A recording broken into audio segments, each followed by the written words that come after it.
The sledgehammer crashed through Karen's pristine fence at 3 a.m., splintering wood like her shattered illusions about her perfect neighbor. She'd called the city, the HOA, even the police, all to stop him from taking down his pool.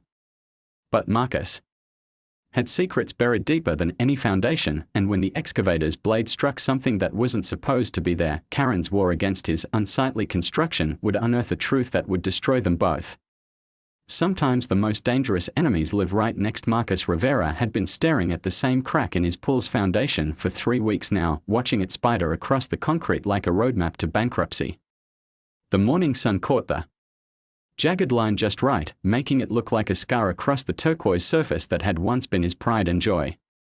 He crouched beside the water, his work boots crunching on fallen leaves from the oak tree that Karen Whitmore insisted belonged to her property line. "Daddy, when can we swim again?" His daughter Emma's voice carried across the backyard, sweet and hopeful in the way that made his chest tight. She stood on the deck in her bright pink swimsuit, goggles pushed up on her forehead, completely unaware that their swimming days were numbered. "Soon, sweetheart," Marcus called back, the lie bitter on his tongue. He'd been saying as soon of 4 weeks now, ever since the pool company had delivered the devastating news. The foundation wasn't just cracked, it was failing. The entire structure needed to be torn down and rebuilt from scratch. $23,000.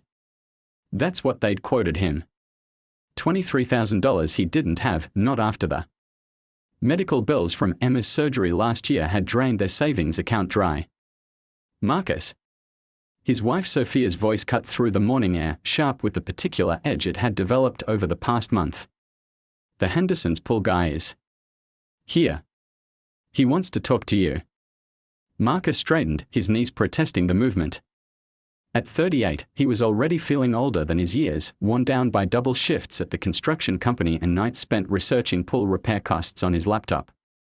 He walked toward the house, noting how Sophia's shoulders tensed as she stood in the doorway. "What did you tell him?" he asked quietly. "The truth. That we are getting estimates." Sophia's dark eyes met his, and he saw the same exhaustion reflected there that he felt in his bones. "Marcus, we need to make a decision.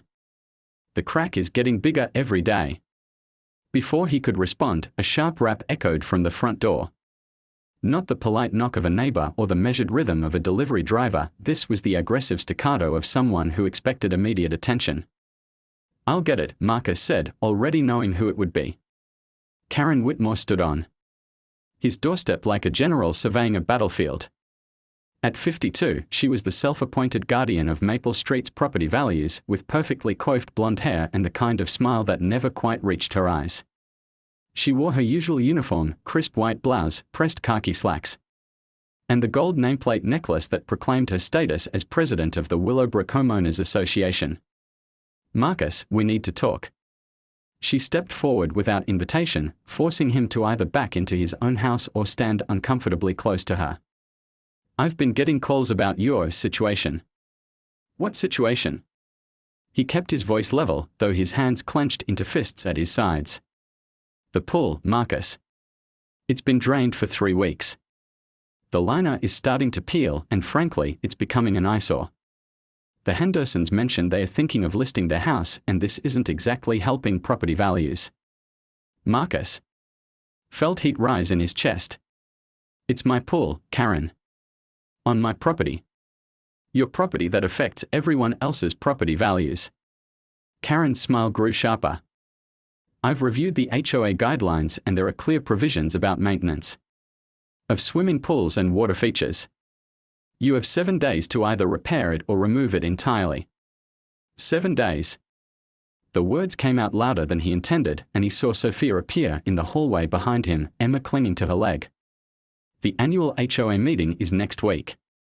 If this isn't resolved by then, we'll be forced to take action." Karen's gaze shifted past him to Sophia and Emma. "I'm sure you understand. We all want what's best for the neighborhood."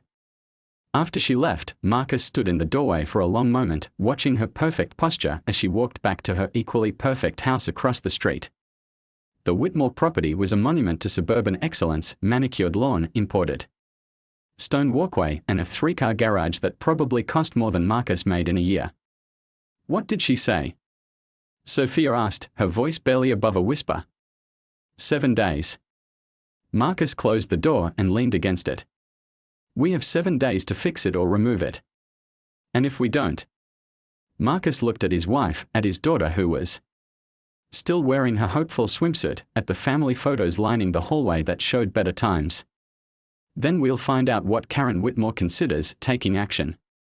The next morning, Marcus called in sick to work for the first time in 2 years. He spent the day on the phone with contractors, each conversation ending the same way: the pool had to come down. The foundation damage was too extensive, the repair costs too high. But removal would be cheaper, $8,000 to have it properly excavated and the yard restored. $8,000 he still didn't have. By afternoon, he'd made his decision. He found Sophia in the kitchen, sorting through medical bills with the methodical precision of someone who'd learned to manage disaster one payment at a time. I'm taking it down myself, he said. Sophia looked up from the pile of papers. What? The pool. I'm taking it down myself. I've got tools, I've got the trailer. I can rent a small excavator for the concrete work. Marcus sat across from her. At the kitchen table, the same table where they'd planned their wedding, where they'd fed Emma her first solid foods, where they'd spread out the blueprints for the pool that now threatened to destroy their finances. Marcus, I've been in construction for 15 years.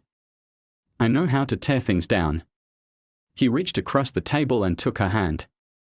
It'll take me a few weeks, working evenings and weekends. But I can do it for maybe $3,000. We can swing $3,000. Sophia was quiet for a long moment, her thumb tracing circles on the back of his hand. What about Emma? You know how much she loves that pool.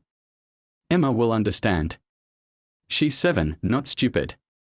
She knows we are struggling. And Karen. Marcus felt his jaw tighten. Karen can mind her own business. But Karen Whitmore had never been one to mind her own business. 3 days later, as Marcus was loading his tools into the trailer after work, she appeared at his fence line like a perfectly groomed spectre. I see you're making progress, she said, her voice carrying the particular tone she reserved for discussing unpleasant necessities. I'm taking it down, like you wanted. Marcus didn't look up from his toolbox. I wanted it repaired or professionally removed. This. She gestured at the pile of pool tiles he'd already chipped away. This is going to be disruptive. Loud. Unsightly. It's my property. And it's my neighborhood. Karen's voice sharpened. I've spoken to the city about permits. You'll need proper permits for this kind of demolition work. Marcus finally looked up. It's a pool, not a skyscraper. It's a permanent structure being removed from a residential property. The city is very clear about these things. Karen's smile was triumphant. I took the liberty of calling them myself. They'll be sending someone out to inspect your project. The inspector arrived the next morning, a tired-looking man in his 50s who introduced himself as Dave Chen. He walked around the half-dismantled pool, taking notes and photographs while Marcus explained his plan. Normally, this would require permits, Dave said finally. But given the circumstances, he looked at the medical bills Marcus had reluctantly shown him, at Emma watching from the kitchen window. I'm going to classify this as emergency repair work. Just to try to keep the noise down, okay? Karen was waiting by the fence when Dave left, her face pale with fury. This isn't over, she said, her voice low and dangerous. I won't let you turn this neighborhood into a construction zone. What are you going to do, Karen? Call the police because I'm fixing my own property. I'm going to do whatever it takes to protect our property values. Whatever it takes. That night, Marcus lay awake listening to Sophia's breathing, staring at the ceiling and wondering what Karen Whitmore meant by whatever it takes. He'd lived across the street from her for 5 years, watched her wage war against dog owners who didn't pick up after their pets, neighbors who painted their houses unapproved colors, and teenagers who rode their bikes on her precious sidewalks. But this felt different. Personal. He was still thinking about it when he heard the sound of breaking glass. Marcus bolted upright, his heart hammering. The sound had come from outside, from the direction of his truck. He grabbed his robe and rushed to the front door, flicking on the porch light. His truck's windshield was spider-webbed with cracks, and lying on the hood was a brick. Attached to the brick was a note written in precise, feminine handwriting. Some problems require immediate solutions. Marcus stood in his driveway at 2 a.m., holding the brick and feeling something cold and hard settle in his chest. He looked across the street at the Whitmore house, at the S. Marcus didn't call the police. Not yet. Instead, he spent the next hour in his garage, methodically cataloging every security camera he could see from his property.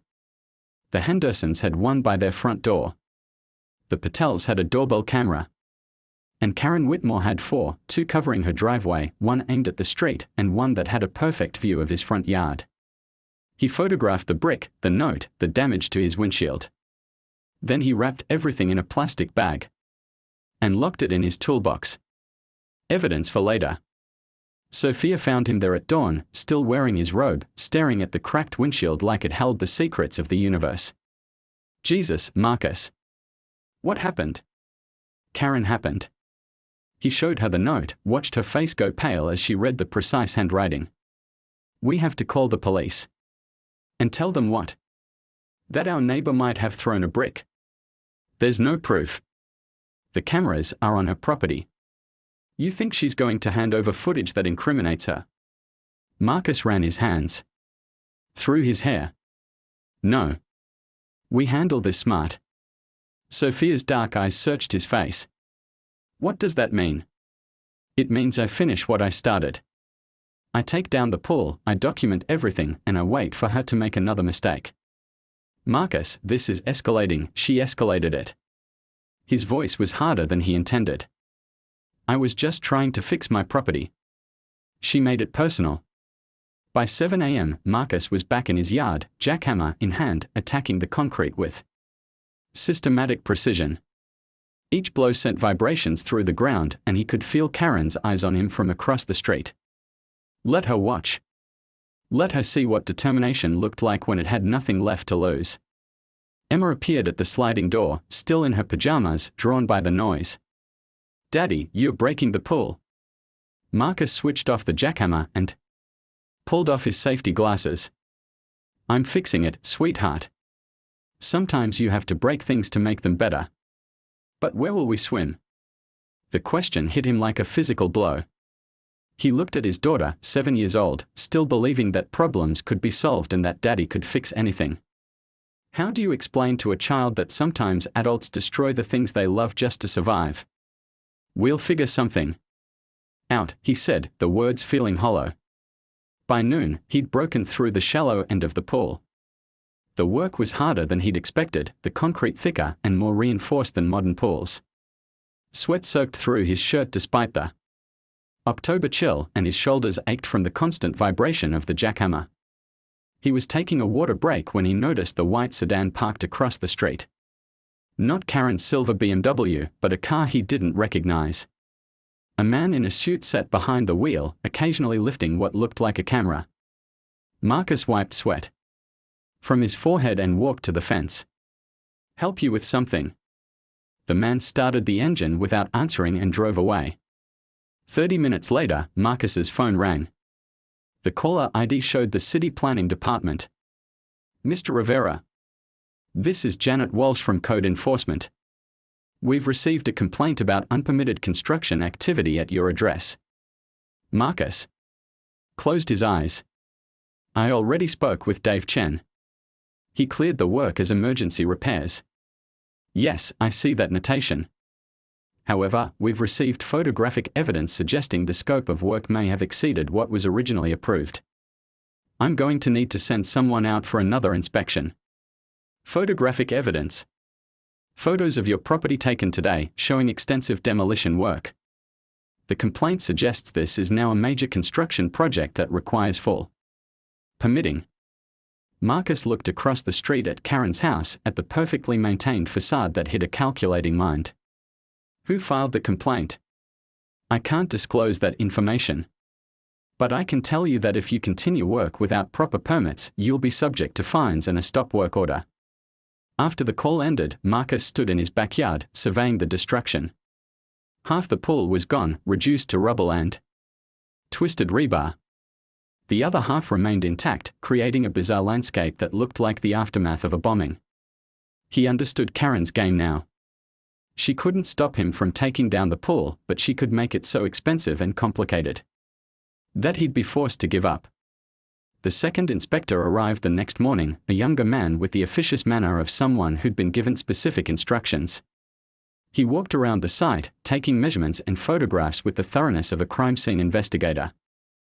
"I'm going to have to issue a stop work order," he said finally. "This exceeds the scope of emergency repairs. You'll need to apply for a demolition permit, provide structural engineering reports, and get approval from the Homeowners Association." The Homeowners Association. For any major alterations to the property. It's standard procedure.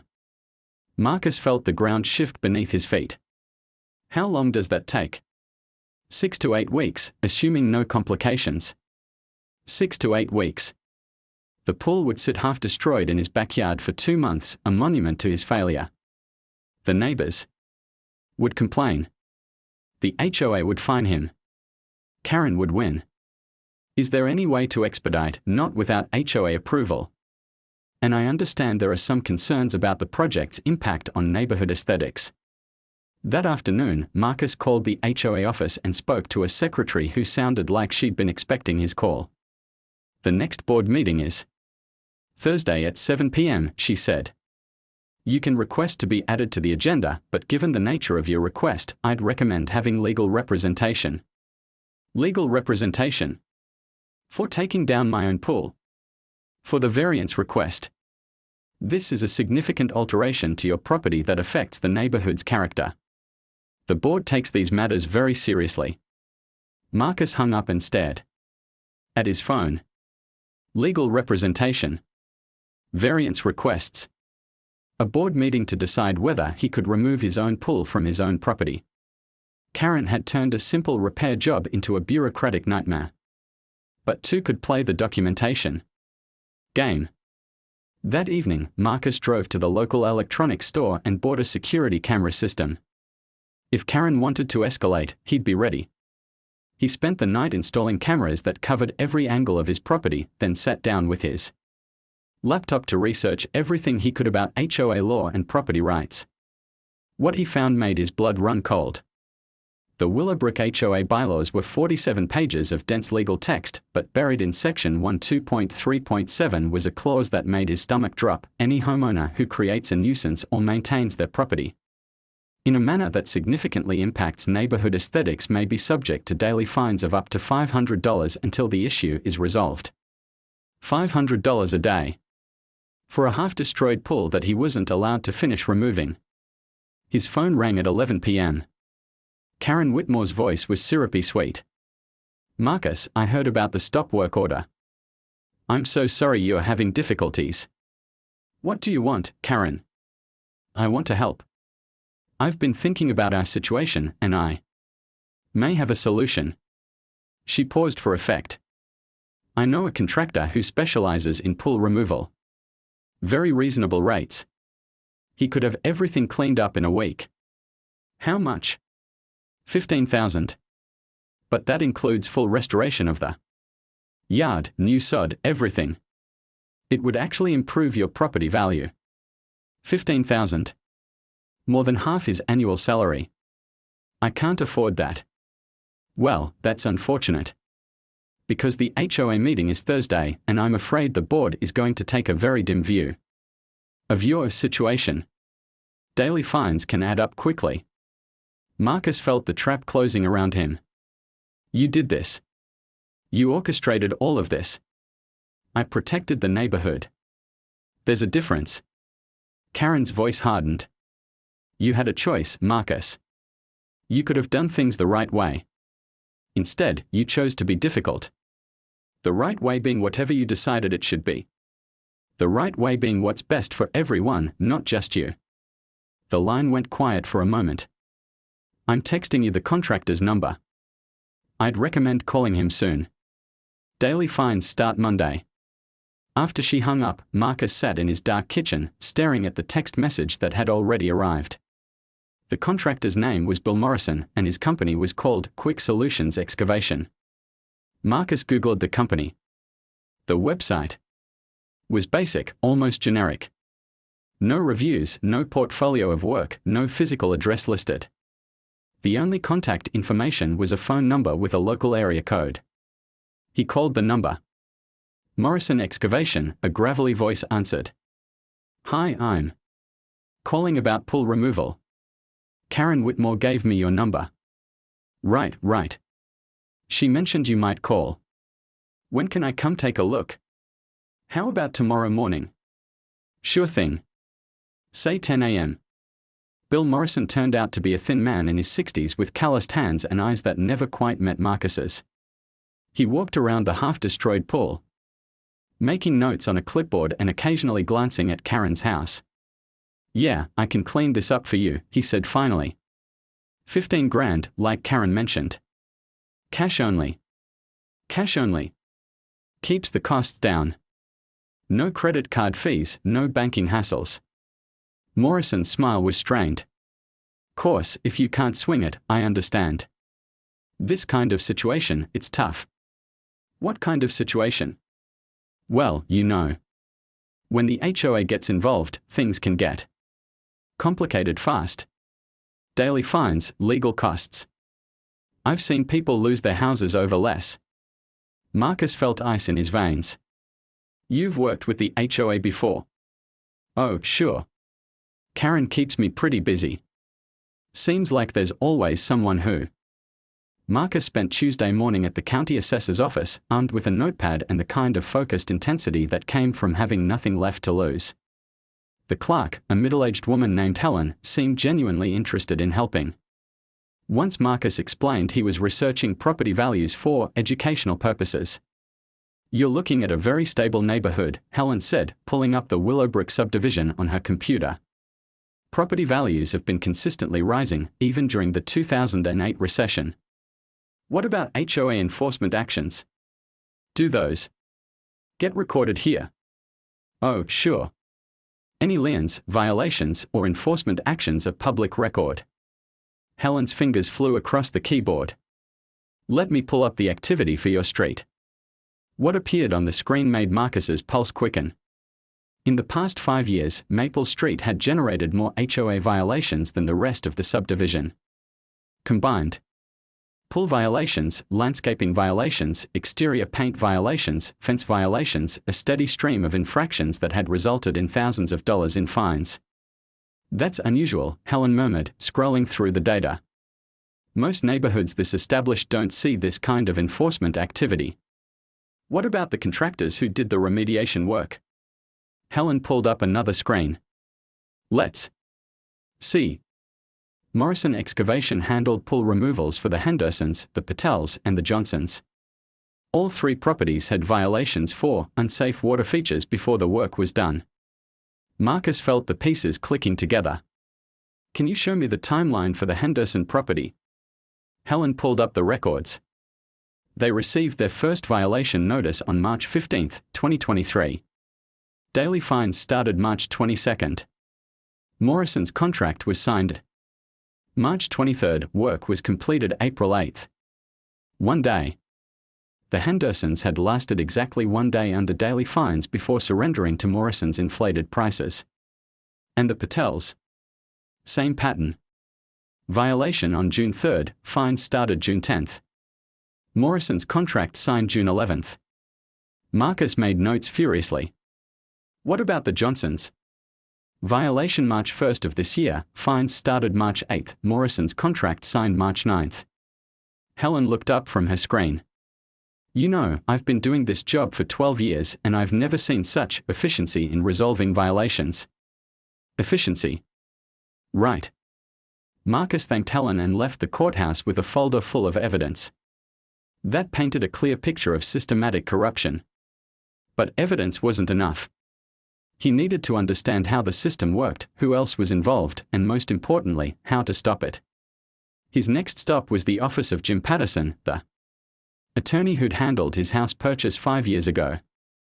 Patterson was a small-town lawyer who specialized in real estate, the kind of man who knew everyone's business and remembered every detail. Marcus. Good to see you.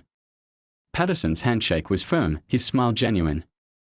I heard about your pool situation. Tough break. Actually, that's why I'm here. I think there's something bigger going on. Marcus laid out everything he'd discovered, the pattern of violations, Morrison's monopoly on remediation work, the suspicious timing of contracts. Patterson listened without interruption, occasionally making notes on a legal pad. You're describing a classic protection racket, Patterson said finally. Create a problem, then offer to solve it for a price. It's textbook racketeering. So what can we do about it? Proving it is the challenge. You've got circumstantial evidence, but you need to show intent and coordination. A paper trail that connects Karen to Morrison beyond just referrals. What kind of paper trail? Patterson leaned back in his chair. Financial records would be ideal. If Morrison is kicking back a percentage to Karen, there would be bank records, contracts, maybe even a formal partnership agreement. How do I get access to that? You don't. Not legally. Patterson's expression grew serious. But there might be another way. The HOA is a corporation, which means they have to file annual reports with the state. Financial disclosures, board member compensation, vendor relationships, it's all public record. Marcus spent the rest of Tuesday at the State Corporate Records Office, digging through 5 years of HOA filings. The documents were dense and boring, full of legal language and accounting terminology that made his eyes glaze over. But buried in the third year's vendor disclosure forms, he found what he was looking for. Morrison Excavation was listed as a preferred vendor with a contract value of $127,000 over 3 years. But there was another entry that made his blood run cold: Whitmore Property Services, $34,000, administrative and consultation fees. Karen Whitmore had been paid directly by the HOA for administrative services that weren't defined anywhere in the public documents. $34,000 over 3 years, paid from the same fund that was used to pay Morrison's inflated contracts. Marcus photocopied everything and drove home with his hands shaking. He had evidence of financial impropriety, but he still needed to prove the connection between Karen's payments and Morrison's contracts. That evening, Marcus set up a workspace in his garage, spreading documents across his workbench like a detective building a case. Sophia brought him coffee and sandwiches, occasionally looking over his shoulder at the growing web of evidence. This is bigger than just our pool, she said, studying the timeline Marcus had constructed. Much bigger. She's been systematically targeting neighbors for years, forcing them to pay Morrison's inflated prices, then taking a cut of the profits through these administrative fees. But why us? Why now? Marcus looked up from his papers. Because we are struggling. Because she thought we'd be easy targets who'd just pay up and shut up. He gestured at the half-destroyed pool visible through the garage window. She didn't count on me being too poor to give in. His phone rang. The caller ID showed Emma's school. Mr. Rivera. This is Principal Martinez. Emma's in the nurse's office. She's not injured, but she's very upset about something. Can you come pick her up? Marcus found Emma sitting on the nurse's cot, her face red and blotchy from crying. She launched herself into his arms the moment she saw him. Daddy, Mrs. Henderson said you're going to jail. What? She said you're breaking the law with the pool and that lawbreakers go to jail. Emma's voice was muffled against his shoulder. I don't want you to go to jail. Rage flooded through Marcus's veins. The Hendersons lived 2 houses down from Karen. They'd been through the same ordeal with their own pool, had paid Morrison's inflated prices, and now they were spreading rumors about Marcus to his 7-year-old daughter. I'm not going to jail. Sweetheart, he said, his voice carefully controlled. Mrs. Henderson is confused. Daddy's just fixing our pool. But as he drove Emma home, Marcus realized that Karen's campaign was expanding beyond official channels. She was turning the entire neighborhood against him, using fear and gossip to isolate him before the HOA meeting. That night, after Emma was asleep, Marcus made a decision that would either save his family or destroy them completely. He called the one person he knew who had the resources and connections to help him fight back. "Tony. It's Marcus Rivera. I need a favor." Tony Castellano had been Marcus's foreman at the construction company for 10 years before retiring to start his own business. He was a man who understood loyalty, who'd grown up in neighborhoods where problems were solved through direct action, rather than legal channels. "What kind of favor?" Tony's voice was cautious. "The kind that involves a security camera and a conversation with Bill Morrison." "Jesus, Marcus. What are you into?" Marcus explained the situation, the evidence he'd gathered, the trap that was closing around his family. Tony listened without interruption, occasionally making sounds of disgust. "You're talking about recording someone without their consent," Tony said finally. "That's risky. Not if the conversation happens in a public place. And not if Morrison doesn't know he's being recorded." "What do you need me to do?" "Call Morrison. Tell him you've got a pull that needs to be removed, that Karen Whitmore referred you. Set up a meeting for tomorrow afternoon at Denny's on Route 9. I'll be at the next table with a camera. And if he says something incriminating, then I'll have enough evidence to take to the district attorney before the HOA meeting." Tony was quiet for a long moment. "You sure about this, Marcus? Once you go down this road, there's no going back." Marcus looked out his kitchen window at the half-destroyed pool, at Karen's house with its perfect facade and hidden corruption, at the neighborhood that had been turned against him by a woman who profited from other people's desperation. "I'm sure." Wednesday afternoon, Marcus sat in a corner booth at Denny's, a small digital camera hidden in his jacket pocket. He'd practiced the setup a dozen times, making sure the angle was right, the audio clear. 20 feet away, Tony nursed a cup of coffee and waited. Bill Morrison arrived 10 minutes late, sliding into the booth across from Tony with the casual confidence of a man who'd had this conversation many times before. "So Karen tells me you've got a pool problem," Morrison said, his voice carrying clearly to Marcus's hidden microphone. "Yeah, the HOA's giving me grief about some cracks in the foundation. Karen said you could take care of it." "Oh, I can take care of it, no problem. Standard rate is 15 grand for a full removal and restoration." 15 grand seems steep. Morrison leaned forward. "Look, friend, you don't understand how this works. Karen's got the H." Marcus didn't sleep Wednesday night. He sat at his kitchen table until dawn, organizing his evidence into a presentation that would either destroy Karen Whitmore or destroy him. Financial records, contractor agreements, recorded conversations, violation timelines, everything laid out in chronological order that told a story of systematic corruption. Sophia found him there at 6 a.m., surrounded by coffee cups and papers, looking like a man who'd aged 5 years in 5 days. "You're going to make yourself sick," she said, putting a hand on his shoulder. "I'm already sick. Sick of being manipulated, sick of being afraid, sick of watching that woman terrorize our neighbors." Marcus looked up at his wife, his eyes red-rimmed, but determined. "Tonight I end this. And if it doesn't work? If the board sides with her?" Marcus was quiet for a moment, staring at the half-destroyed pool visible through the window. "Then we lose everything. The house, the neighborhood. Maybe each other if the stress gets too bad." He took her hand. "But if I don't try, we lose everything anyway. Just slower." Sophia squeezed his fingers. "What do you need me to do?" "Take Emma to your sister's for the night. Whatever happens at that meeting, I don't want her here for the aftermath." By mid-morning, Marcus had copies of all his evidence prepared and uploaded to 3 different cloud storage accounts. If Karen tried to suppress the information, she'd find it harder to kill than she expected.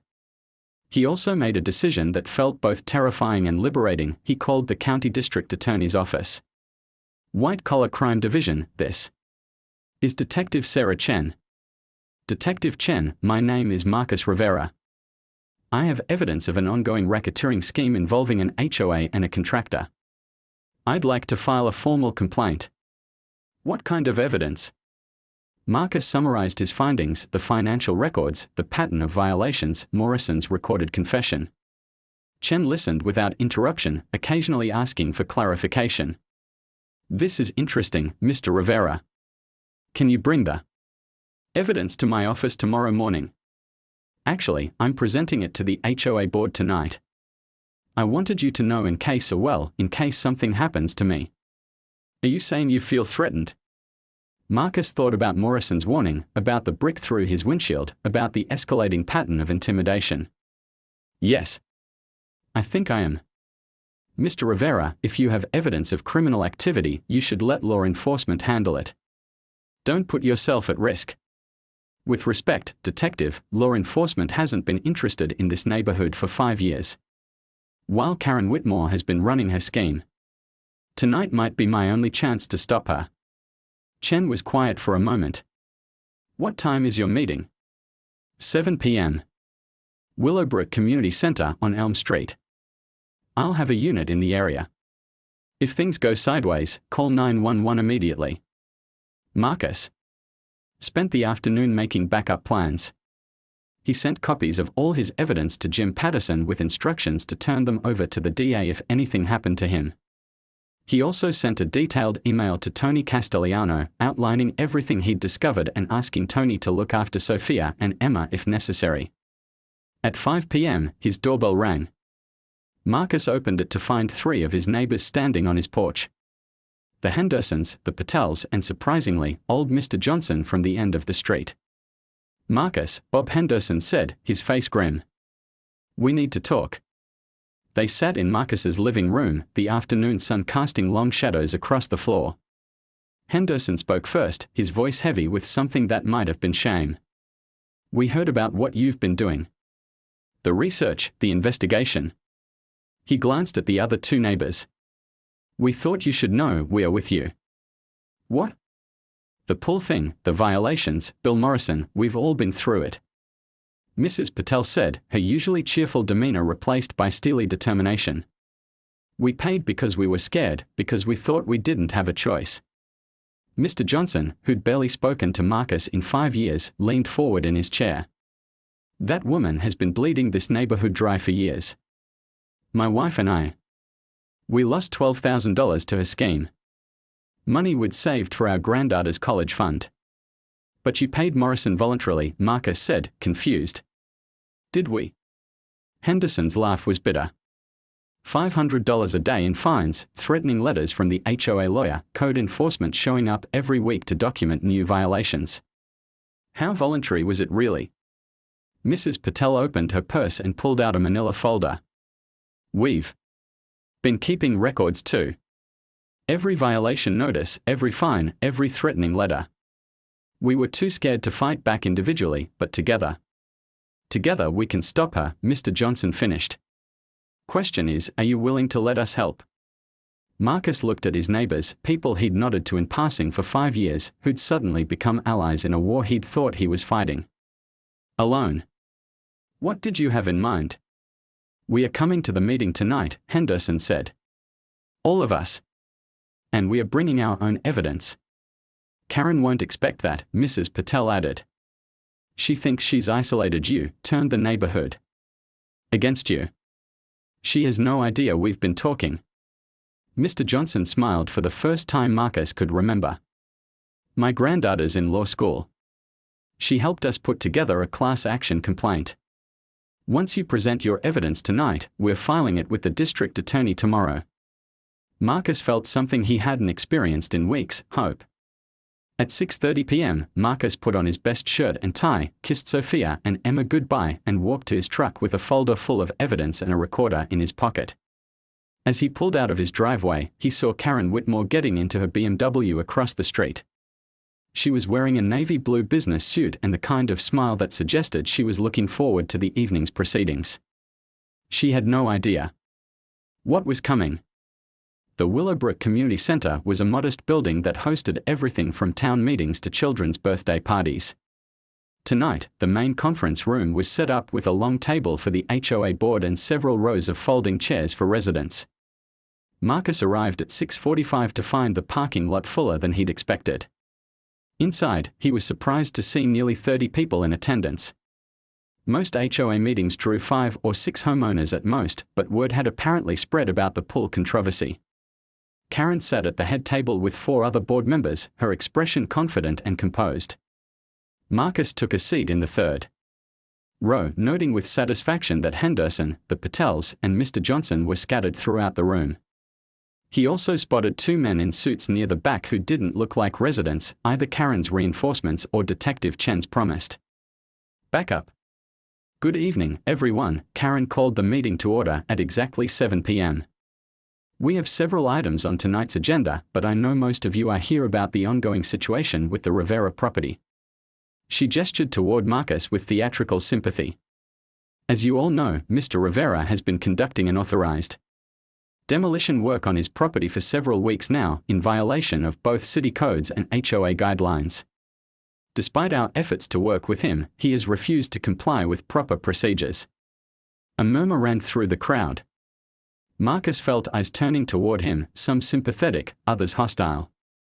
Tonight, the board will be voting on enforcement measures, including daily fines and possible legal action to compel compliance. Karen's smile was razor-sharp. Mr. Rivera, you've requested time to address the board. You have 5 minutes.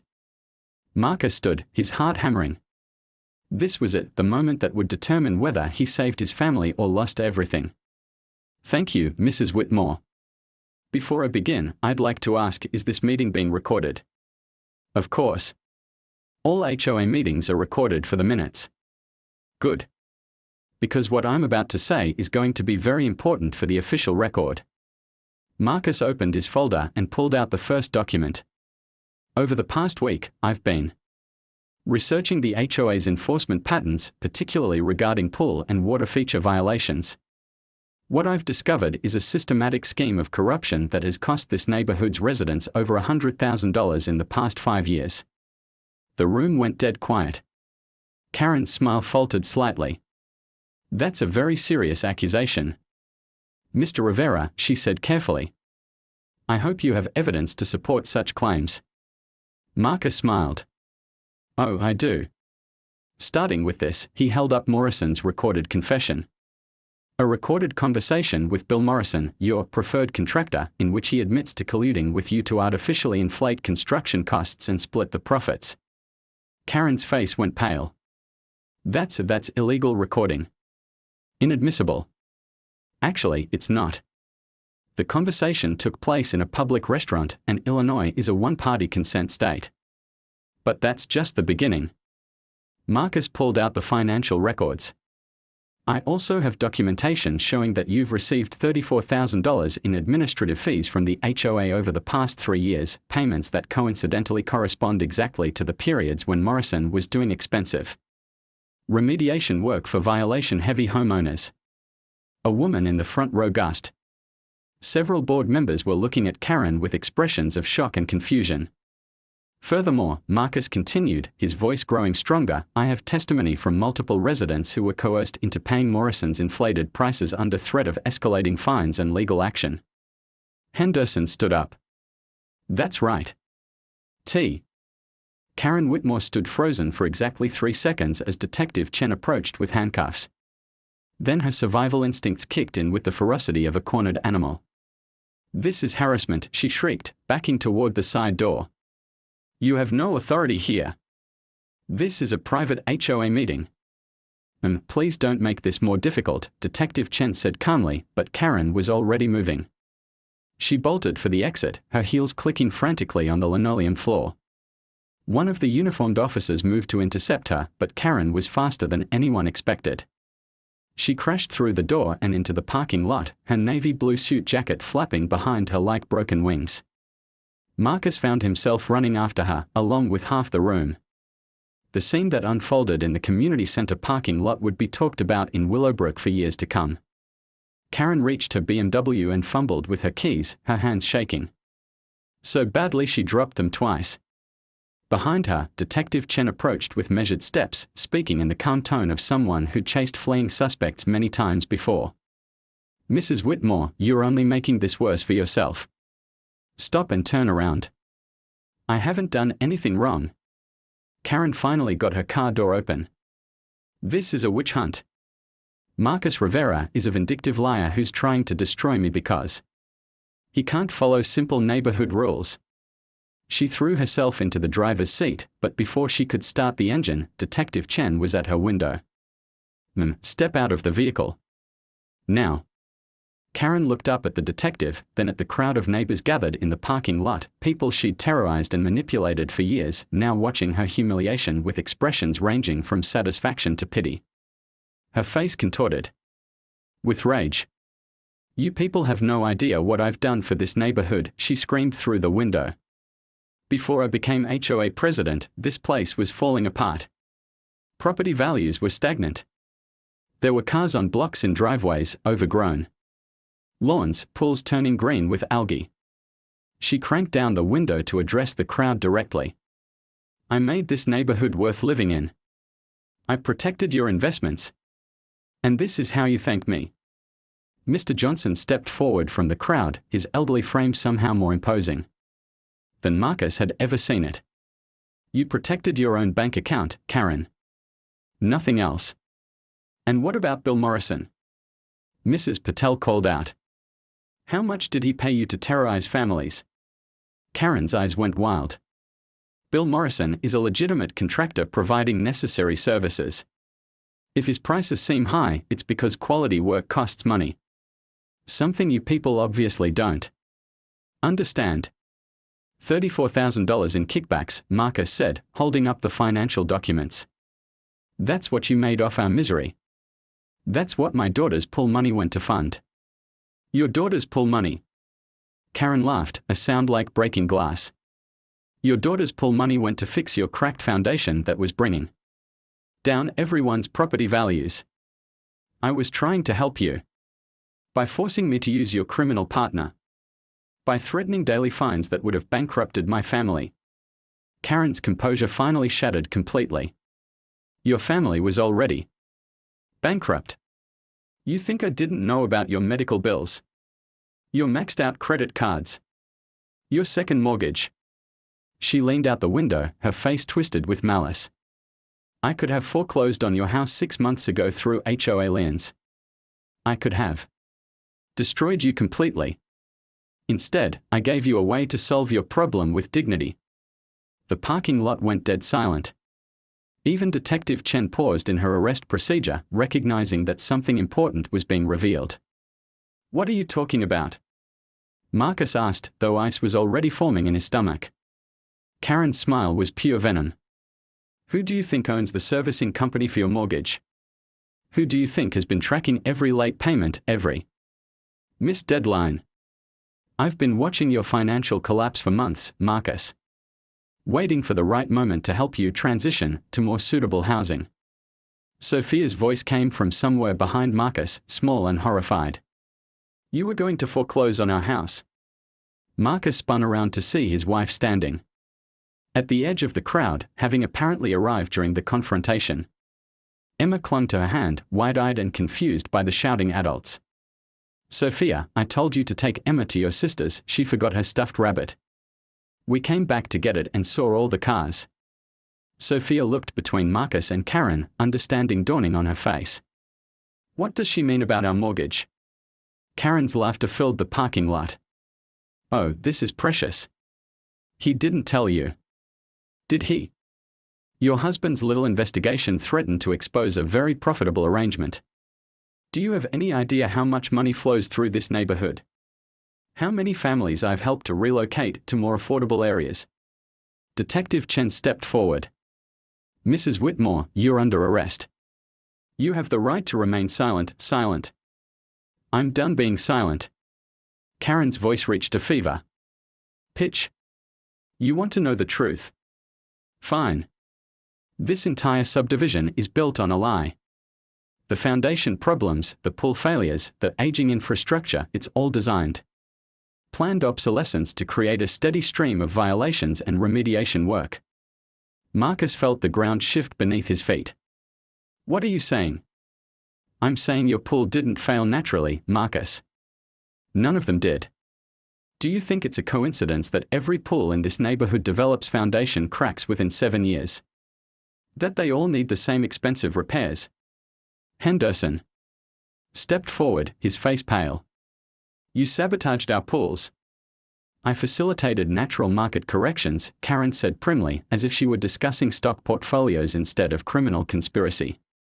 Pools age. Infrastructure fails. I simply accelerated the timeline to ensure proper neighborhood maintenance. The crowd of neighbors began murmuring, voices rising as the implication sank in. Thousands of dollars in repairs, families driven from their homes, retirement savings drained, all orchestrated by the woman they trusted to protect their interests. Emma tugged on Sophia's hand. Mommy, why is everyone yelling? Why are the police here? Before Sophia could answer, Karen's attention fixed on the little girl with predatory focus. Hello, Emma, she said sweetly, her voice shifting to the tone she used at neighborhood barbecues. Did you know your daddy's been causing a lot of trouble for the neighbors? Making it very hard for families to stay in their nice houses. Leave my daughter out of this, Marcus snarled, stepping protectively in front of Emma. But Karen wasn't done. You know what's going to happen now, don't you, Marcus? Now that you've destroyed my business arrangement. The violation notices will stop, yes. But the mortgage payments will still be due. The medical bills will still need to be paid. And without my flexible enforcement timeline, your financial problems are going to resolve themselves much more quickly. Detective Chen had heard enough. She grabbed Karen's arm and pulled her from the car with professional efficiency. Karen Whitmore, you're under arrest for racketeering, fraud, conspiracy, and extortion. You have the right to remain silent. But as the handcuffs clicked into place, Karen continued talking, her voice growing more manic with each word. You think this ends with me? You think Bill Morrison is the only contractor in on this? This system has been running for 15 years. 15 years of profitable neighborhood improvement. And now you've destroyed it all because you were too proud to pay for quality work. She looked directly at Marcus as Detective Chen led her toward the patrol car. Enjoy your victory, Marcus. Enjoy explaining to your daughter why you chose to fight instead of just paying the bill. Because in 6 months, when the bank forecloses on your house, when your family is living in a 2-bedroom apartment in the bad part of town, you'll understand exactly what you've given up for your precious principles. The patrol car door slammed shut, cutting off Karen's voice but not the echo of her words. Marcus stood in the parking lot surrounded by neighbors and police, holding his daughter's hand, wondering if he'd just won the war or lost everything that mattered. Detective Chen approached him as the crowd began to disperse. We are going to need full statements from everyone who was victimized. This is going to be a complex investigation. What happens now? Marcus asked. Now we build a case. Financial crimes take time, but with the evidence you've gathered and the admissions she just made. Chen gestured toward the departing patrol car. She's looking at serious federal charges. Racketeering, mail fraud, probably tax evasion once we dig into those contractor payments. And Morrison? Already in custody. We picked him up an hour ago. Chen's smile was grimly satisfied. Turns out your recording was just the beginning. Once we started looking, we found a lot more. Marcus nodded, but his attention was on Sophia and Emma.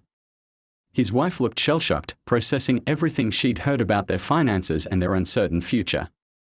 Emma just looked confused and tired. Detective, what Karen said about the mortgage company, about foreclosure, we'll investigate all of it. If she was manipulating mortgage servicing to pressure residents, that's another federal crime. Chen's expression softened slightly. Mr. Rivera, what you did tonight took real courage. But you should know, people like Karen Whitmore don't go down quietly. This might not be over. As the police cars pulled away and the neighbors drifted back, Marcus woke up Friday morning to the sound of heavy machinery in his driveway. He stumbled to the window in his bathrobe, expecting to see code enforcement or some other bureaucratic nightmare, but instead found Tony Castellano directing 2 men with sledgehammers toward his half-destroyed pool. What the hell? Marcus threw on clothes and rushed outside. Tony, what are you doing? Finishing what you started. Tony's weathered face was grim but determined. You think I'm gonna let you handle this alone after what happened last night?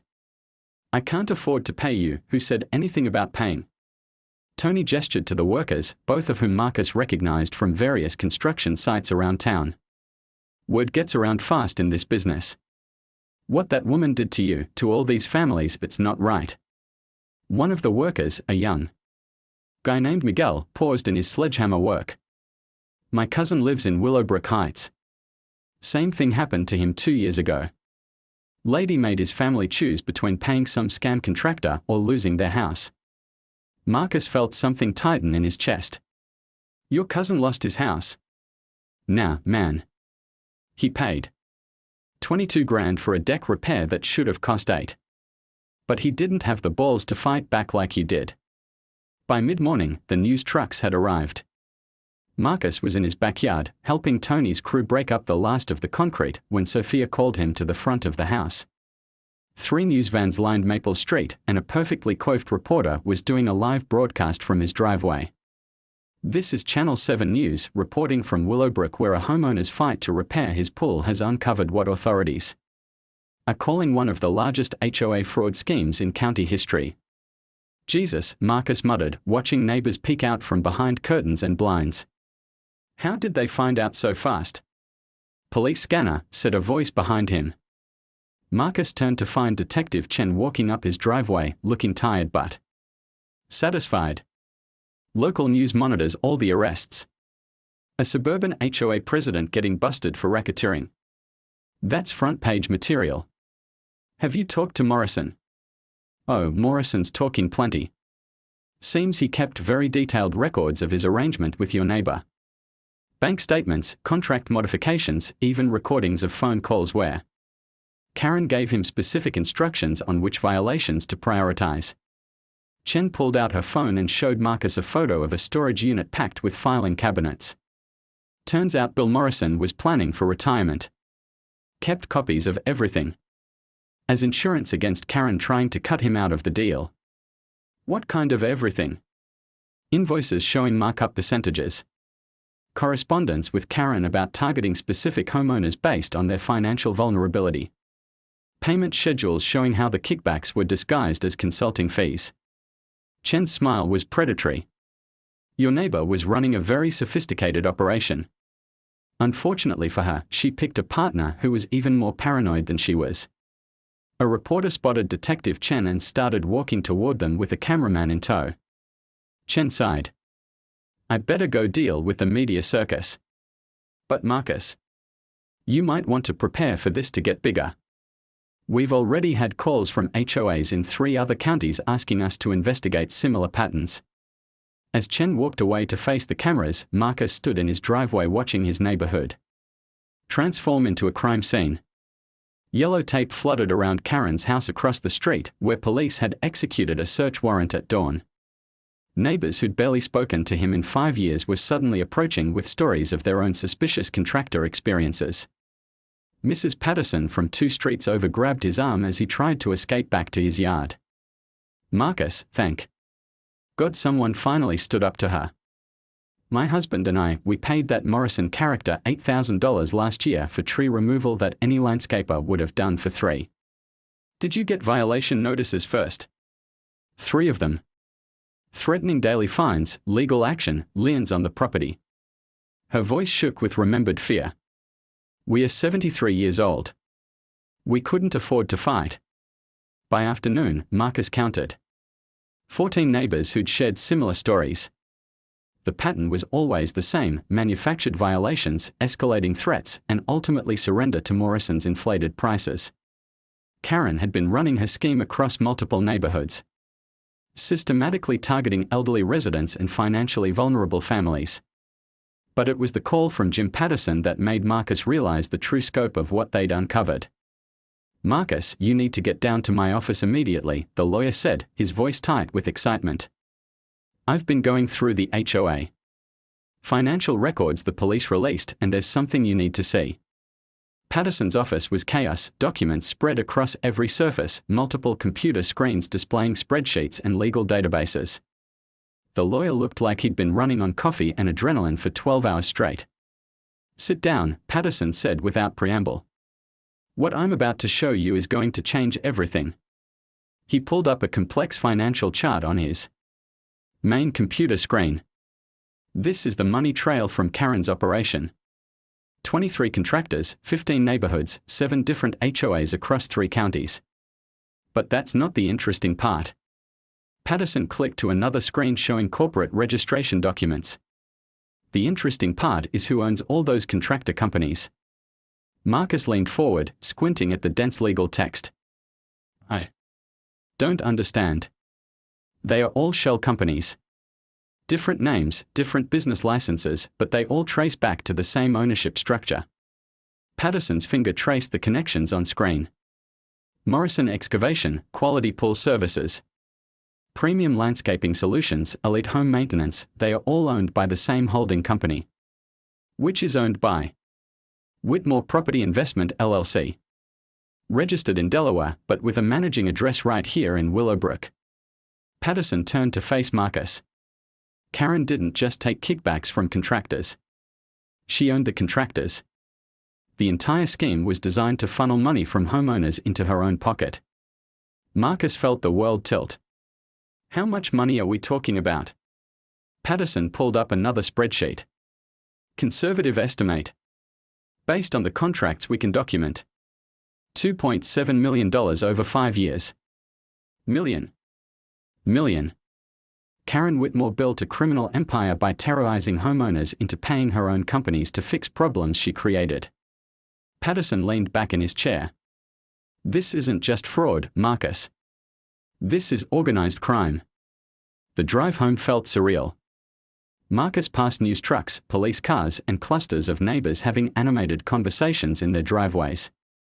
His quiet suburban street had become ground zero for a major criminal investigation, and he was the unlikely hero who'd exposed it all.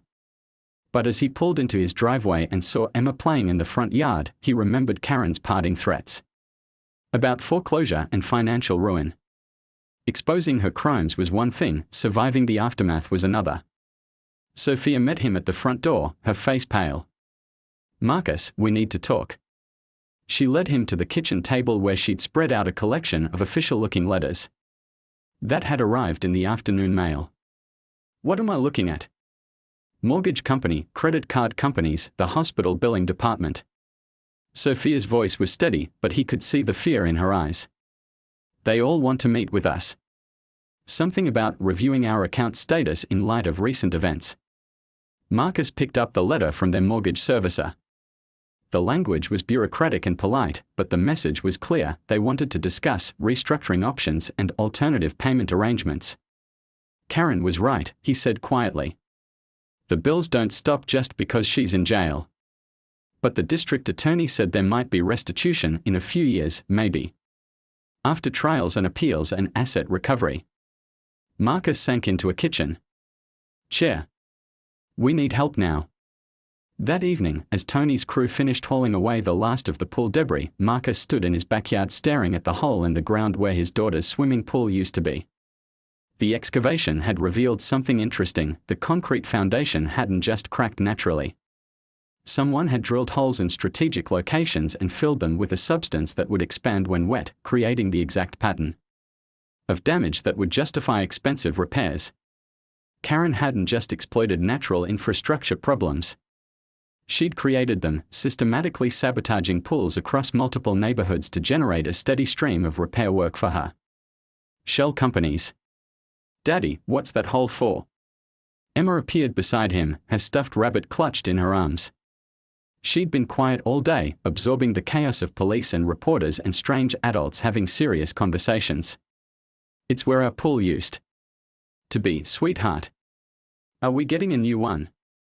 Marcus looked down at his daughter, at her hopeful face and trusting eyes. "How do you explain to a 7-year-old that sometimes doing the right thing costs more than you can afford?" "I don't know, Emma. Maybe someday."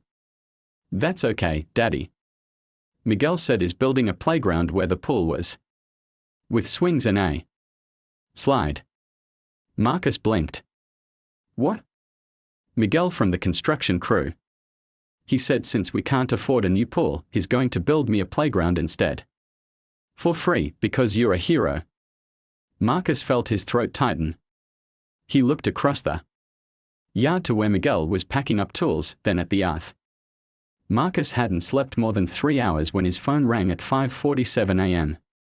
The caller ID showed a number he didn't recognize, but the area code was local. Mr. Rivera. This is Jonathan Cross from Cross & Associates Law Firm. I represent several financial institutions that service loans in your area. Marcus sat up in bed, instantly awake. What can I do for you, Mr. Cross? I'm calling to inform you that due to recent developments, several of our clients are reviewing their lending relationships with residents of Willowbrook. We'd like to schedule a meeting to discuss your accounts. Which accounts? Your mortgage, your home equity line of credit, and the medical payment plan with Mercy General Hospital. All of these institutions have requested that we conduct a comprehensive review of your payment history and current financial capacity. Marcus felt ice form in his stomach. Is this because of what happened with Karen Whitmore? Let's just say that recent events have raised questions about the stability of property values in your neighborhood, as well as concerns about ongoing legal exposure for residents involved in the investigation. After Cross hung up, Marcus sat on the edge of his bed, staring at his phone. He'd exposed a criminal conspiracy and helped his neighbors reclaim their dignity, but the financial system was already moving to protect itself from any potential losses. Sophia stirred beside him. Who was that? A lawyer representing our creditors. They want to meet. When? Monday. 9 a.m. Marcus turned to look at his wife. Sophia, what if Karen was right? What if fighting back just made everything worse? Before Sophia could answer, Emma appeared in their bedroom doorway, her stuffed rabbit dragging behind her. Daddy, there are more news people outside. And Mr. Henderson wants to talk to you. Marcus threw on a robe and went to the front window. 3 news vans had multiplied into 7 overnight, and a small crowd of neighbors had gathered on his front lawn. Henderson was standing near the mailbox, talking to a reporter with the animated gestures of someone who'd been waiting years to tell his story. Systematic targeting of elderly residents and families with medical debt, Henderson was saying. Into the camera. Karen Whitmore preyed on our most vulnerable neighbors for years, and if Marcus Rivera hadn't been brave enough to fight back, she'd still be doing it. Marcus opened his front door and was immediately assaulted by camera flashes and shouted questions.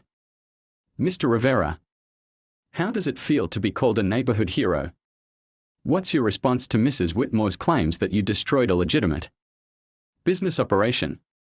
Are you planning to sue the HOA for damages?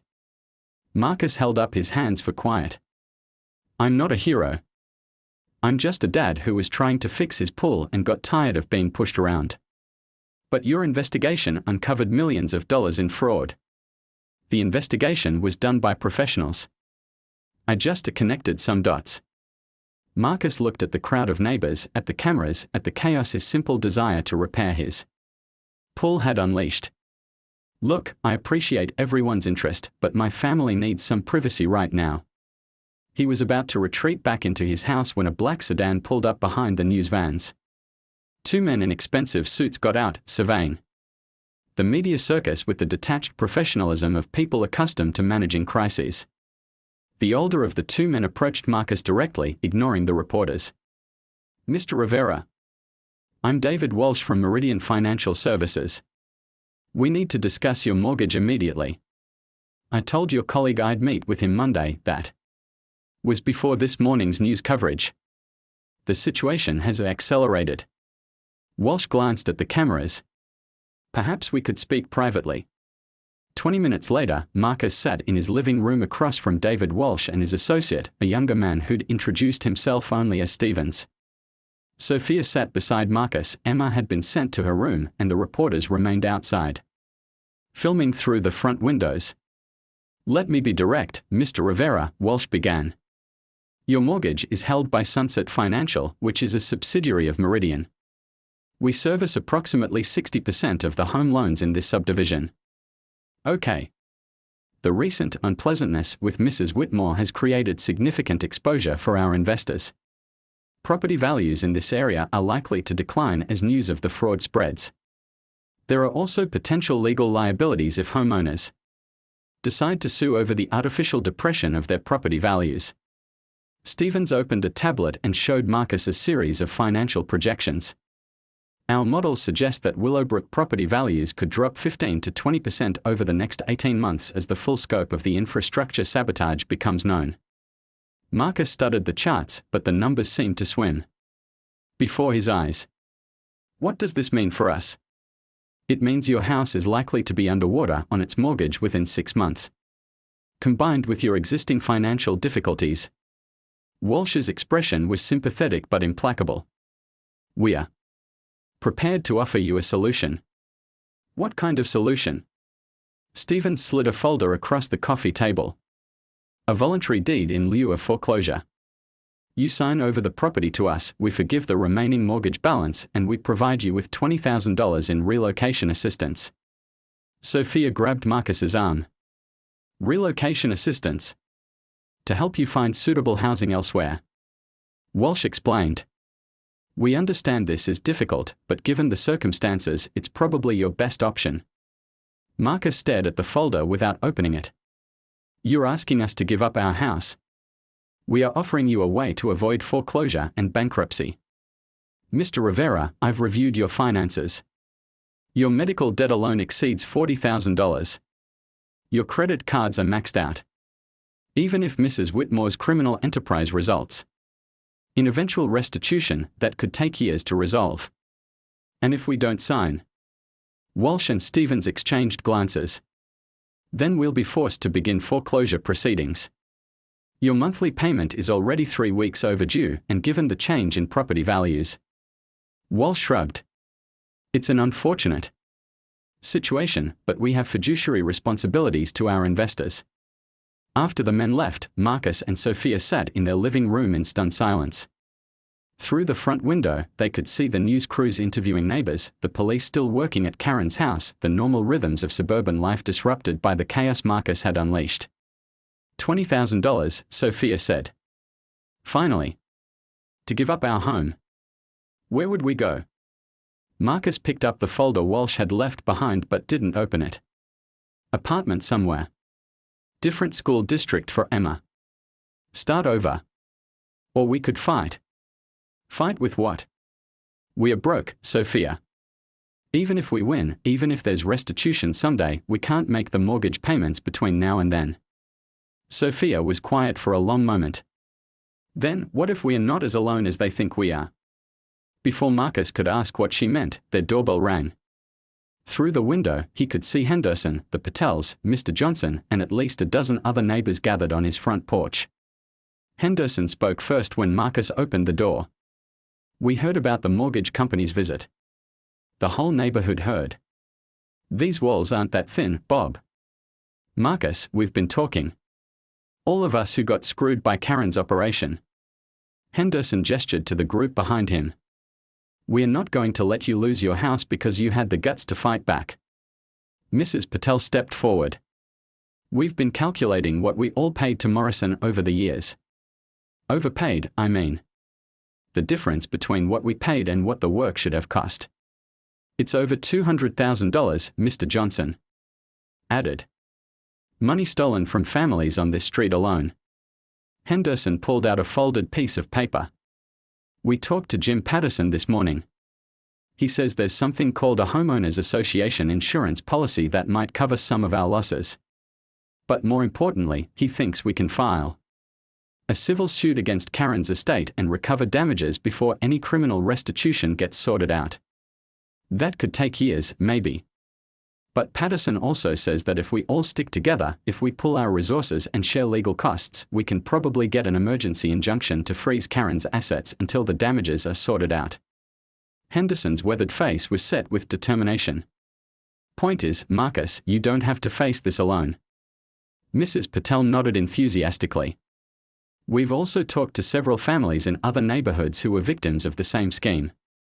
If we combine all the civil suits into one class action, we'll have much more leverage. And, Mr. Johnson added with a slight smile, we've been in touch with Channel 7 News. Turns out they are very interested in doing a follow-up story about how mortgage companies are trying to victimize the whistleblower who exposed the fraud.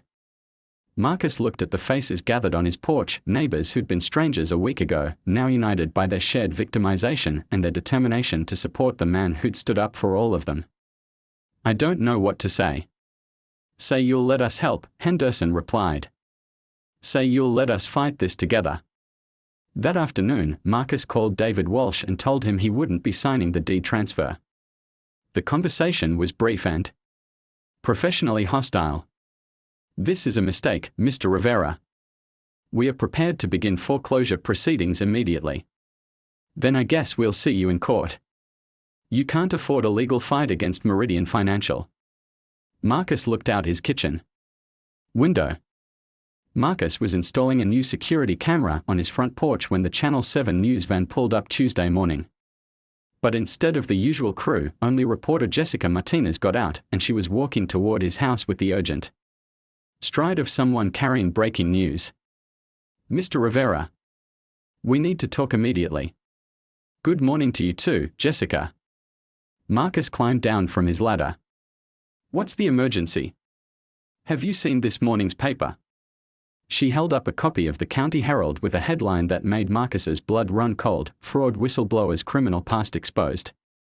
Below the headline was his high school graduation photo next to a mugshot he'd hoped never to see again. Jesus! Marcus sank down on his front steps.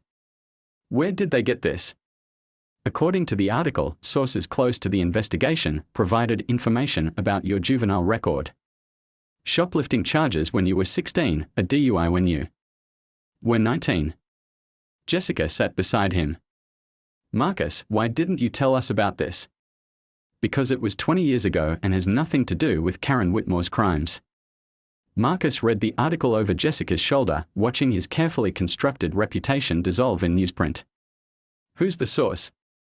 "The article doesn't say, but..." Jessica pulled out her phone and showed him a text message. "I got a tip an hour ago from someone claiming to have more damaging information about you. They want to meet." Marcus stared at the anonymous message. Someone was actively working to destroy his credibility, and they had resources and inside information. Who would have access to sealed juvenile records? Someone with law enforcement connections. Or someone with enough money to hire private investigators. Jessica's expression was grim. "Marcus, there's something else. The Herald isn't the only paper running this story. It's been picked up by 3 other outlets, and they all received the information simultaneously. Coordinated character assassination. That's what it looks like. Someone's trying to undermine your credibility before your legal battles really get started." Before Marcus could respond, his phone rang. Jim Patterson's name appeared on the caller ID. "Marcus, please tell me you've seen the Herald article." "Unfortunately, yes. We need to meet immediately. This changes our legal strategy significantly." An hour later, Marcus sat in Patterson's office with Sophia, Henderson, and Mrs. Patel. The lawyer's usual optimism had been replaced by the grim efficiency of someone managing a crisis. "The timing of this article is too convenient to be coincidental," Patterson began. "Someone wants to discredit Marcus before our civil suit gains momentum." "But does his juvenile record actually matter legally?" Henderson asked. "Not directly. But it matters for public opinion, media coverage, and jury selection. If this goes to trial..." Patterson pulled up several news websites on his computer. "Look at how the narrative is already shifting. The headlines were brutal: hero or hypocrite. Troubled past clouds fraud claims. Whistleblower's criminal history raises questions. They are making it look like I'm a criminal who made up the fraud allegations," Marcus said. "Exactly. Classic character assassination. Distract from the actual crimes by attacking the credibility of the person who exposed them." Patterson leaned back in his chair. "The question is, who has the resources and motivation to orchestrate this kind of campaign?" Sophia spoke up. "The mortgage company. Possibly. But this feels more sophisticated than corporate damage control." Patterson's phone buzzed with a text message. He read it and frowned. That's interesting. What? I just got a message from Bill Morrison's lawyer. Apparently Morrison wants to talk. He claims he has information about who's behind the media campaign. The county jail was a depressing concrete building that smelled of disinfectant and despair. Marcus had never imagined he'd be visiting anyone here, much less the man who tried to extort thousands of dollars from his family. Bill Morrison looked smaller in his orange jumpsuit, his face pale from a week without sunlight. But his eyes were sharp and calculating as he sat across from Marcus and Patterson in the interview room. I hear someone's been digging up dirt on you, Morrison said. Without preamble. You hear a lot for someone in solitary confinement, Marcus replied. Lawyers talk. Guards talk. Word gets around. Morrison leaned forward. Thing is, I know who's behind it. And I'm willing to make a deal. Patterson pulled out a legal pad. What kind of deal? I testify against Karen, provide all the documentation you need to prove the fraud scheme, help you recover every penny that was stolen from these families. Morrison's smile was cold.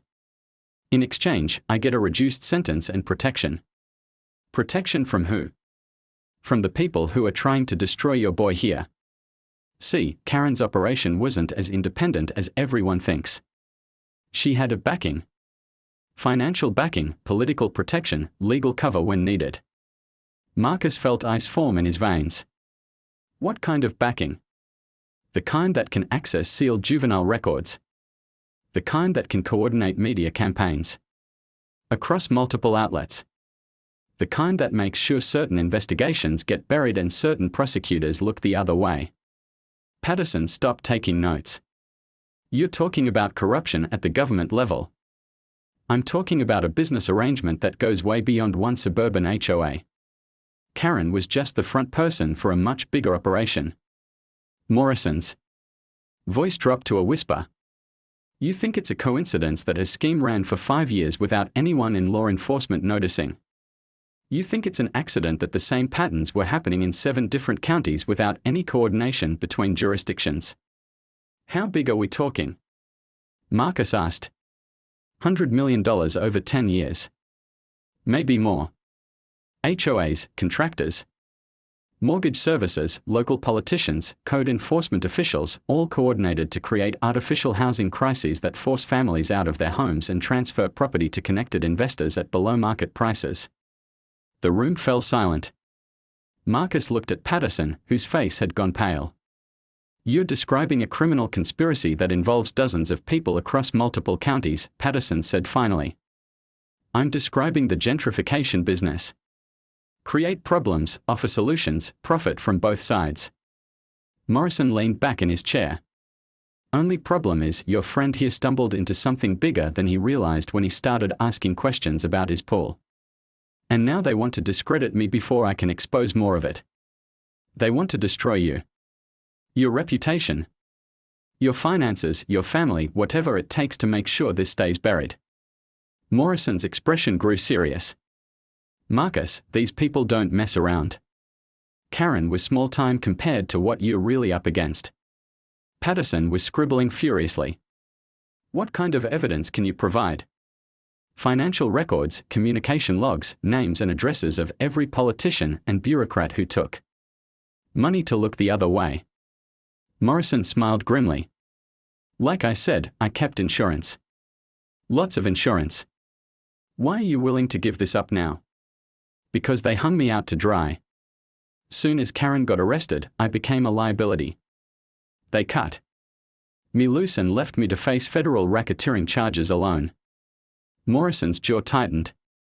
Loyalty only works when it goes both directions. After they left the jail, Marcus and Patterson sat in the parking lot, trying to process what they'd learned. If Morrison's telling the truth, Patterson said slowly, you've uncovered something that goes way beyond neighborhood fraud. This is organized crime with government protection.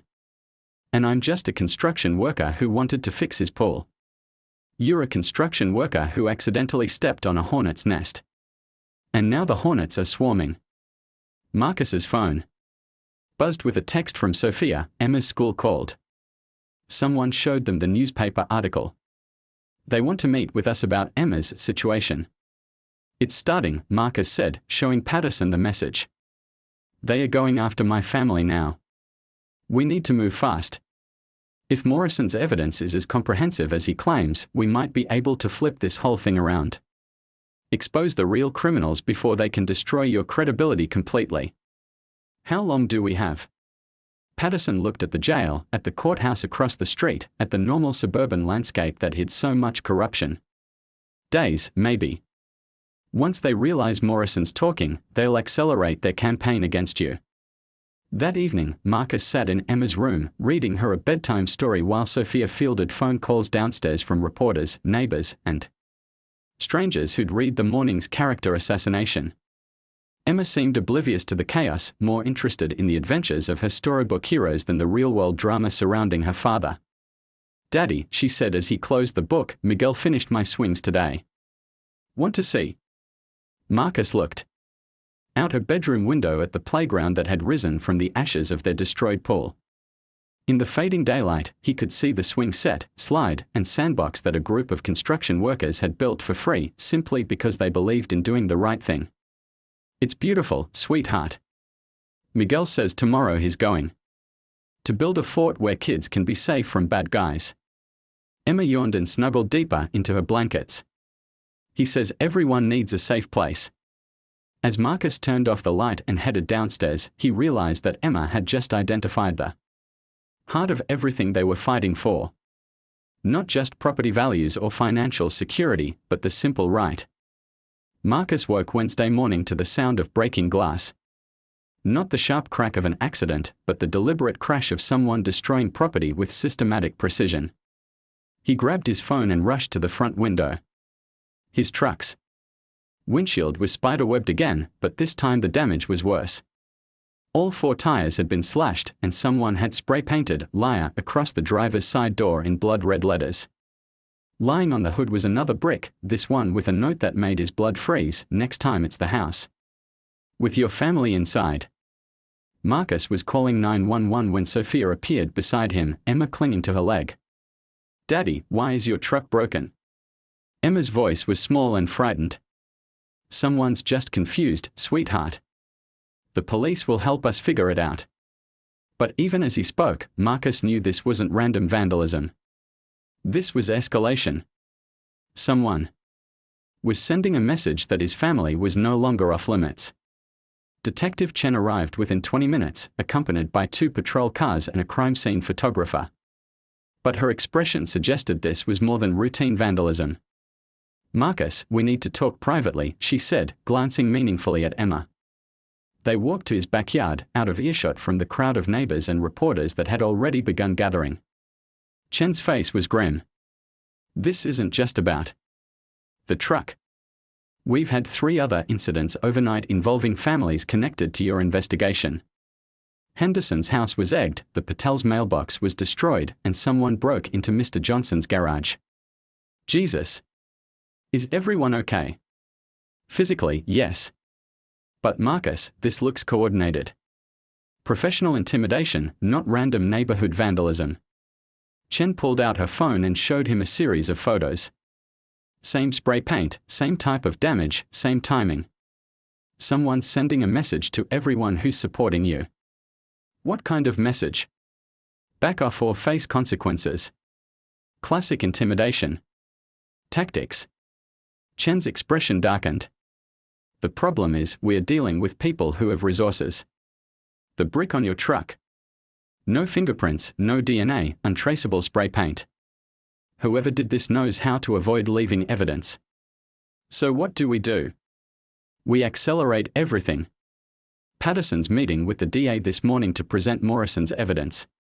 If we can move fast enough, maybe we can expose the conspiracy before they escalate to actual violence." But as Chen spoke, Marcus's phone rang. The caller ID showed Emma's school. "Mr. Rivera. This is Principal Martinez. I'm afraid we have a situation." "What kind of situation?" "Several parents have contacted the school board expressing concerns about Emma's enrollment here. Given the publicity Surrounding your family, they are worried about the safety and stability of the school environment. Marcus felt the ground shift beneath his feet. Are you asking us to withdraw Emma from school? I'm informing you that there will be an emergency school board meeting Friday night to discuss the matter. You're welcome to attend and present your case. After the call ended, Marcus stood in his backyard staring at Emma's new playground. She was on the swings, pushed by Mrs. Patel, laughing. As if her world wasn't collapsing around her. The sight of her innocence surrounded by such calculated cruelty made something inside Marcus snap. That's it, he said to Chen. I'm done being defensive. What do you mean? I mean it's time to stop reacting and start acting. These people want a war. Let's give them one. 2 hours later, Marcus stood outside the County Herald building with a folder full of documents and a digital recorder in his pocket. He'd spent the morning organizing every piece of evidence he'd gathered, every financial record, every contractor agreement, every suspicious transaction that painted a picture of systematic corruption. The Herald's editor, Robert Hayes, was a thin man in his 50s who looked like he'd spent his career covering county fairs and school board meetings. But his eyes sharpened when Marcus laid out the scope of what he'd uncovered. You're alleging a criminal conspiracy involving multiple government agencies, Hayes said, scanning the documents. These are very serious accusations. These are very serious crimes. And your paper just helped the perpetrators by publishing character assassination disguised as journalism. Hayes had the grace to look uncomfortable. Mr. Rivera, we published information that was provided to us by what we believe to be credible sources. Sources who had access to sealed juvenile records and coordinated the release of that information to multiple outlets simultaneously.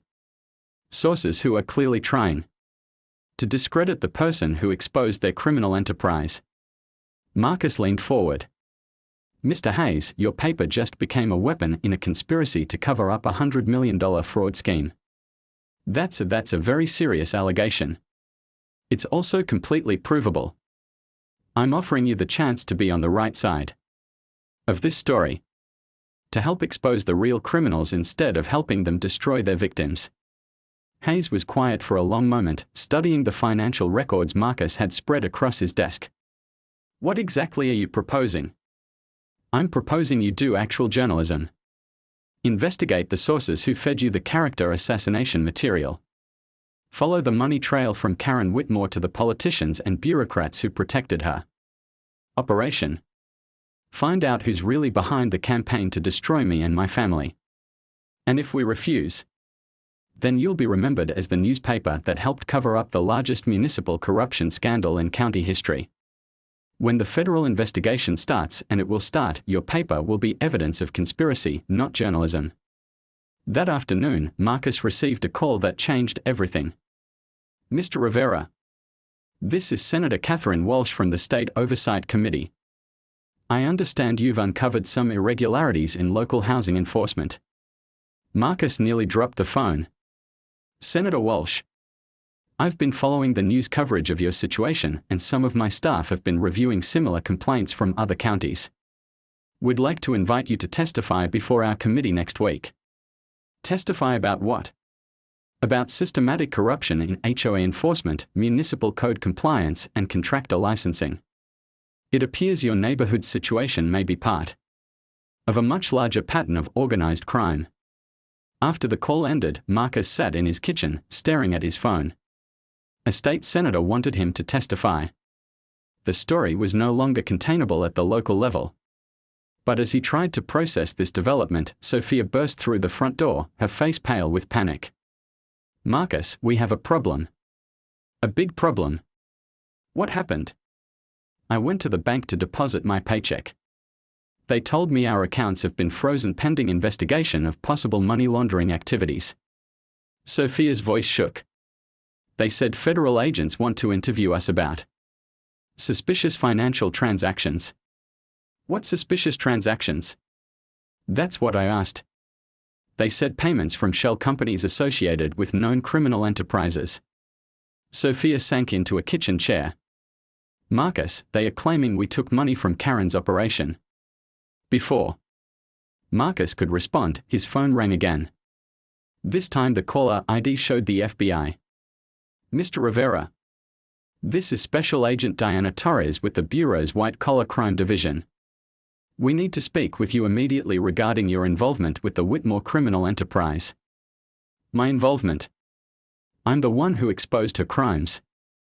Mr. Rivera, we have financial records showing payments from Whitmore-controlled accounts to your personal banking accounts.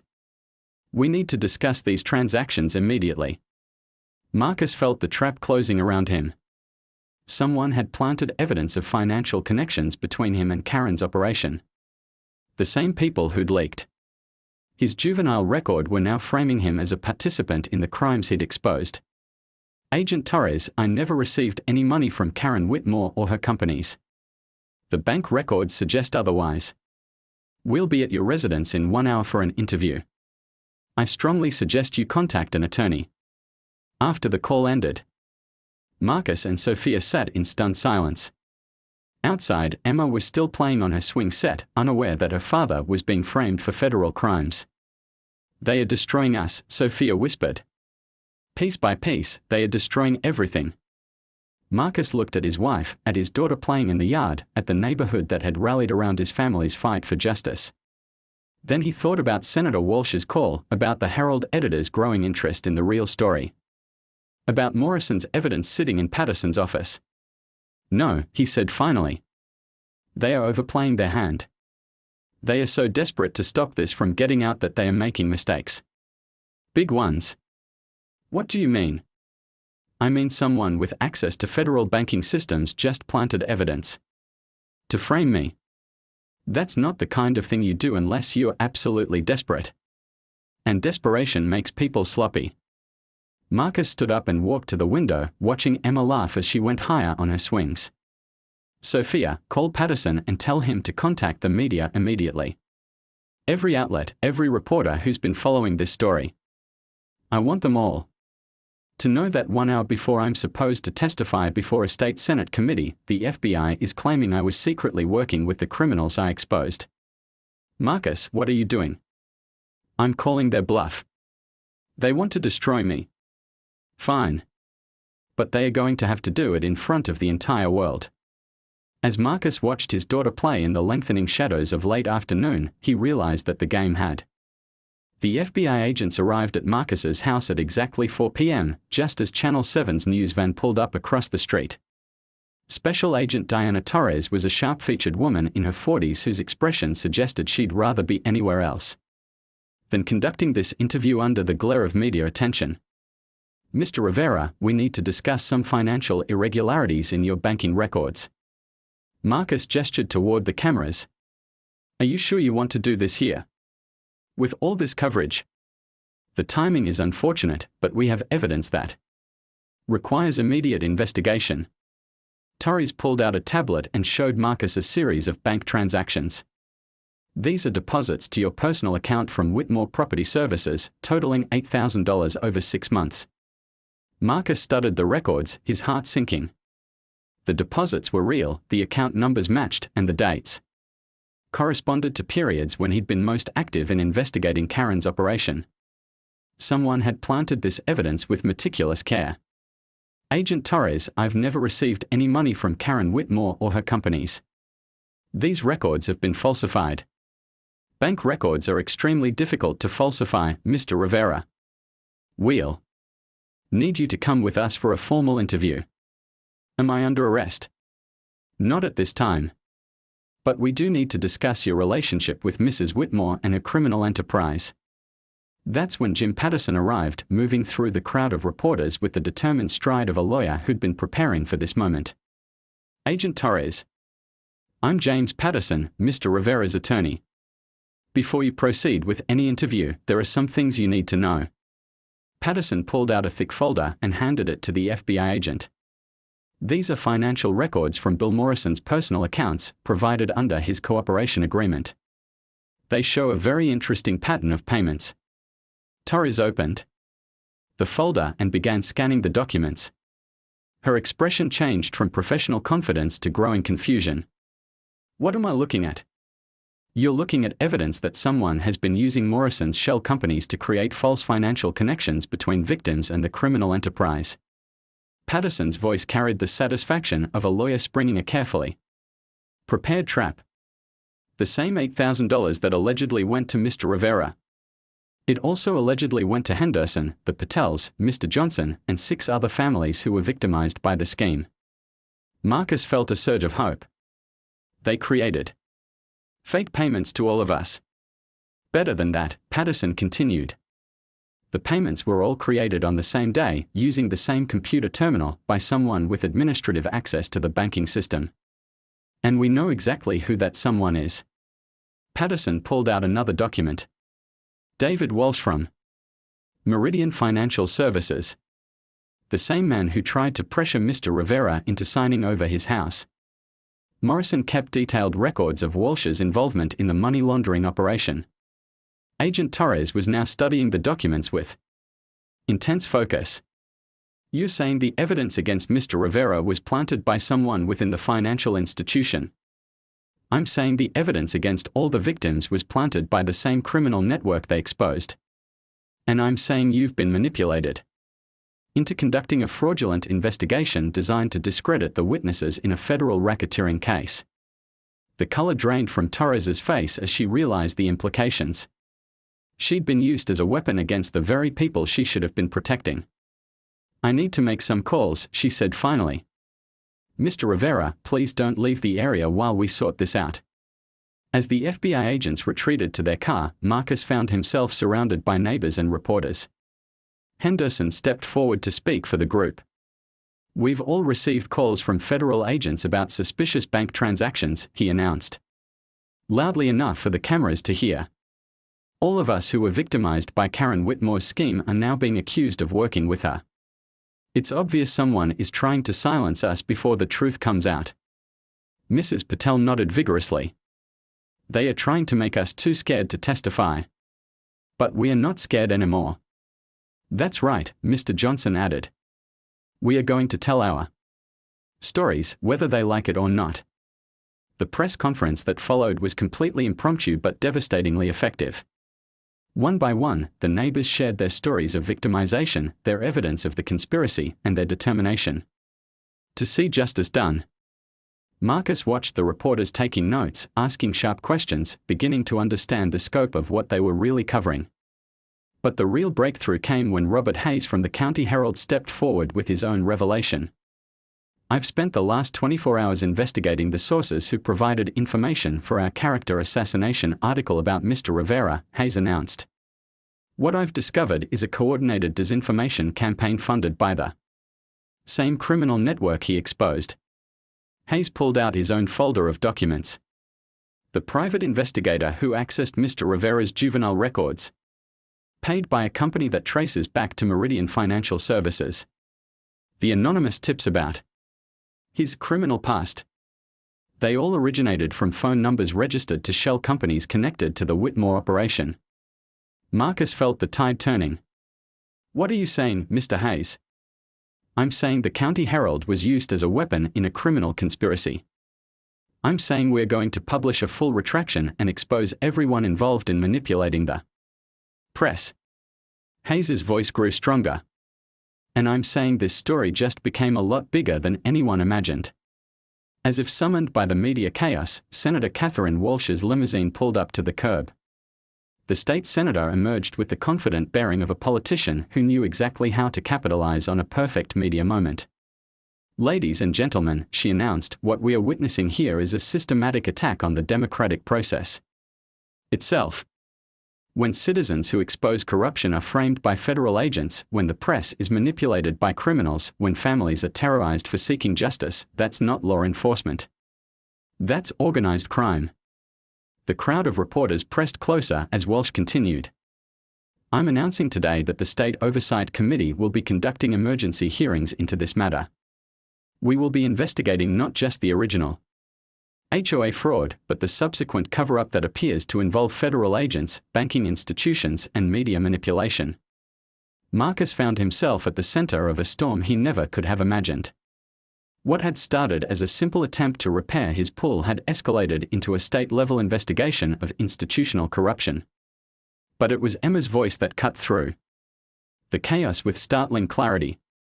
"Daddy, why are all these people here?" Marcus looked down to find his daughter standing beside him, having apparently wandered over from her playground during the excitement. Her innocent question in the midst of such adult complexity reminded everyone present what this was really about.